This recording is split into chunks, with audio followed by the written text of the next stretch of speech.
Well, my dad was in World War One Mm. as a machine gunner, and when I ended up in the infantry, he I was home and he gave me his New Testament that he carried in World War One, Uh-huh. and he said, "You're going to need it because the other two boys, my two older brothers, one in the Navy, one in the Air Force, and I was in the infantry." And he told me, he said, "There's one thing that you'll never get used to, and that's the artillery coming in over your head." Mm. That day that we moved to Valetra, which is out of Angio, uh, I knew what he was talking about. Because you immediately got shelled? Or? We got shelled, and then our first combat, my squad moved out. You know, you train, you run a little ways, and then fall down and look around, and you get up and run, fall down. Well, we were doing this on the side of a hill that led into a valley, and this was all burned off. And we were out in the open, but we were doing like we were trained in Oregon. And about that time, I was on the tail end down here, near the bottom. About that time, machine gun opened up on us, and I just fell down.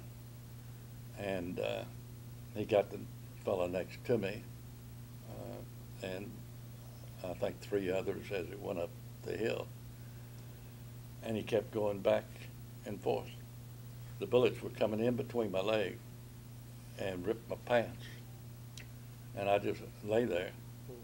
I don't know how long I lay there, but that was my first dose of combat. The first day, the boy next to me, he was killed.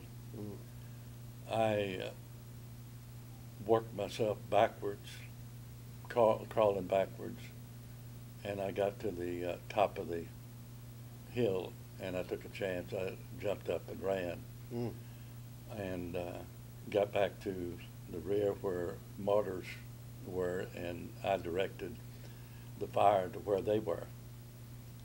I can't tell you that we knocked it out. They weren't there when we went through.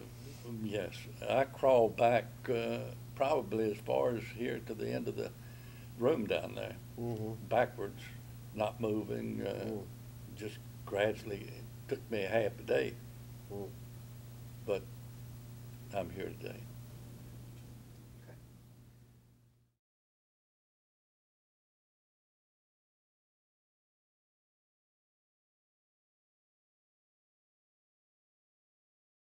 We went over, I don't recall the village, but I know the lieutenant called me.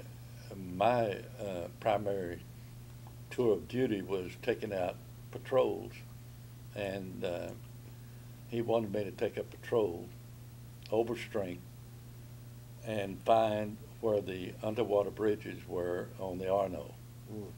And I took the first patrol and was the first American to go to the Arno River. I found the bridges, drew a diagram, and came back. You say underwater bridges, they had been knocked down or something? No. These, they had underwater bridges where they could move the tanks across. Oh, okay. And they were just under the water. Just under the surface. In the course of going over there, we captured an Italian and asked him how many Germans were in the village, and he said none. So I really didn't trust him, and I didn't want to get in a fight. I was out after information, and so I turned and went around the city and to the river and got the information, came back the next day, and I told my commanding officer that that's what I'd done.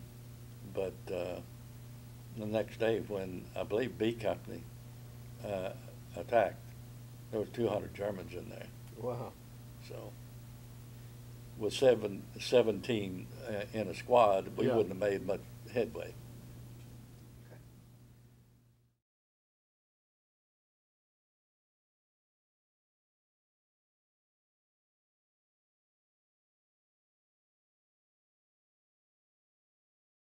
Were you a rifleman? Yes. And, I scout? was a rifleman who threw his rifle away and got a Thompson sub, Oh, you did? and I used a Thompson sub. I was one that we got into the town, and we heard the tank coming, and we ran and got into one of the houses that was on this escarpment, and they fired direct fire into that house.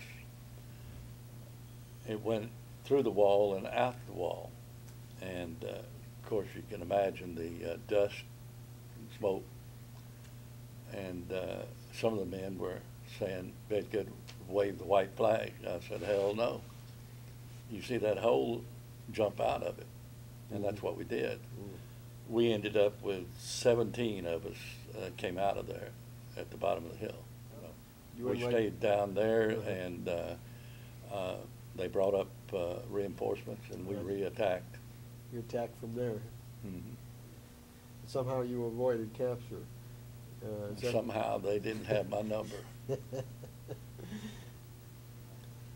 One of the interesting stories I'll tell you about this hole in that wall, in that house.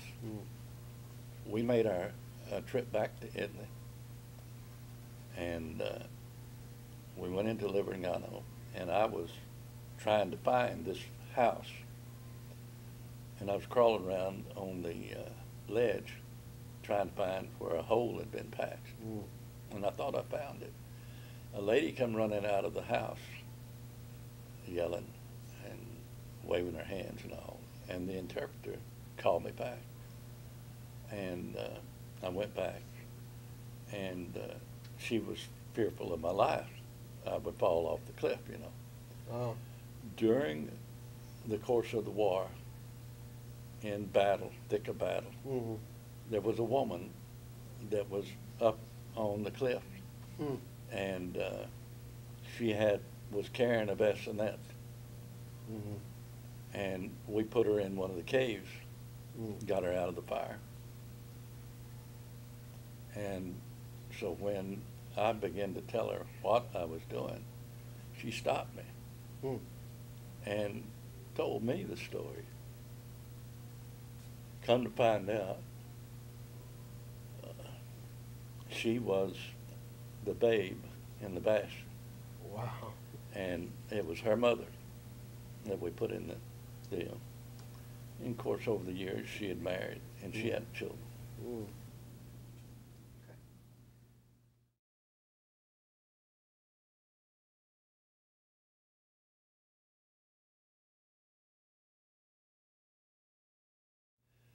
We helped in the financing of it. They rebuilt it, and we've donated, I just made a report, a sizable check for the payment of some of the construction work. And we also, Sunday, I will dedicate it, a crest which has been placed in the very center of that cross that was on the church in the beginning, 15th century.